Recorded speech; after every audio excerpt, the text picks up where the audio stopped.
میرے سرکار آئے, انقلاب لے کر کے آئے, میرے نبی آئے, دستور حیات لے کر کے آئے. عرب کا پوشیدہ قانون تھا, اے لوگوں جس کمرے میں عورت بچہ پیدا کرنے کے لیے بٹھائی جاتی تھی اس کمرے میں پہلے ہی گڈھا کھود دیا جاتا تھا. اگر لڑکی پیدا ہوتی تھی تو قبر کے گڈھے میں پاٹ دیا جاتا تھا. اگر لڑکا پیدا ہوتا تھا تو ماں کے ریشمی آنچل میں پال لیا جاتا تھا. اس زمانے کو یاد کرو جب میرے پیغمبر نے اعلان نبوت کیا, ارشاد فرمایا جس کے گھر میں ایک بیٹی جنم لیتی ہے تو رحمت کے 10 دروازے کھول دیے جاتے ہیں. ایک بیٹا جنم لیتا ہے تو رحمت کا ایک دروازہ کھولا جاتا ہے. اے لڑکیوں کے ولادت پہ ماتم کرنے والوں, اے لڑکیوں کو زحمت سمجھنے والوں, اے لڑکیوں کی ولادت پر غم منانے والوں, یہ لڑکیاں تمہارے لیے زحمت نہیں ہے, اللہ کی رحمت ہے. میرے پیغمبر فرماتے ہیں اللہ نے جسے 3 بیٹیاں دی ہو تینوں کی شادی کر دے, قرآن کی تعلیم دے کر شادی کر دے. میرے پیغمبر فرماتے ہیں اس کے جنت کی ضمانت میں لے رہا ہوں. حضرت عائشہ صدیقہ عرض کرتی ہیں یا رسول اللہ یہ تو وہ خوش نصیب لوگ ہیں جن کے گھروں میں بیٹیاں جنم لے رہی ہوں, مگر یا رسول اللہ آپ کی گنہگار امت میں کچھ ایسے لوگ ہوں گے جو لادلد ہوں گے جن کا نہ کوئی بیٹا ہوگا نہ کوئی بیٹی ہوگی. ان کے بارے میں میرے آقا کیا حکم ہے؟ نبی فرماتے ہیں اے عائشہ جس کا کوئی نہ ہوگا اس کا سہارا میں بنوں گا. نوح کو بھی موج طوفان سے کنارہ مل گیا, حضرت موسیٰ کو بھی لطف نظارہ مل گیا, الغرض ہر ایک بیچارے کو چارہ مل گیا, ہم غریبوں کو محمد کا سہارا مل گیا.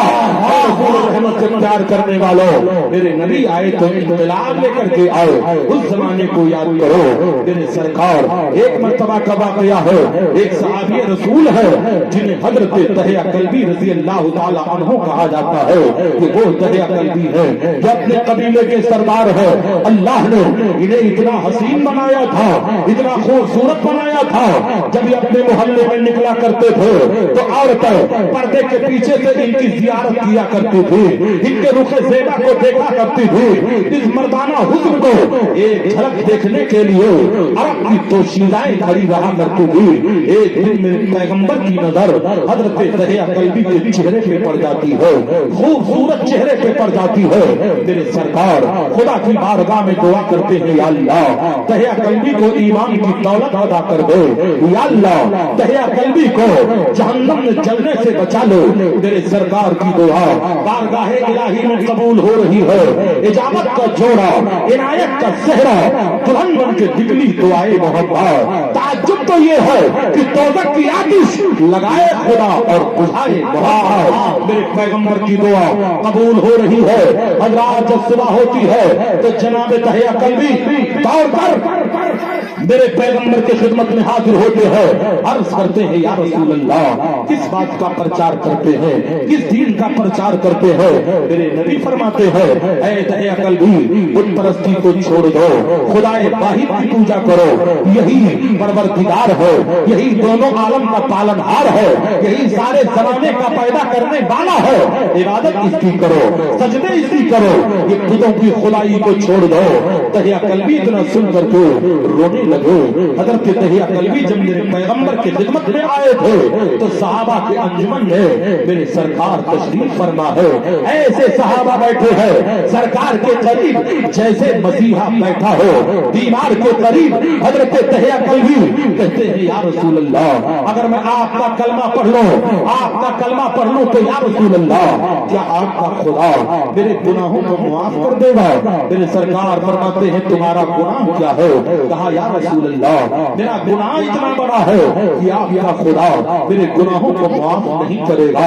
میرے پیغمبر کہتے ہیں دحیہ اپنے گناہوں کو بیان کرو. عرض کرتے ہیں یا رسول اللہ معاملہ یہ ہے میں اپنے قبیلے کا سردار ہوں, 150 گھر ہمارے ماتحت ہے, 150 گھر گھرانے پر میں حکومت کرتا ہوں. میں نے ایک قانون بنایا ہے اور قانون یہ ہے کہ اگر لڑکی پیدا ہو تو اس کے گلا کو تباہ کر دو, قبر کے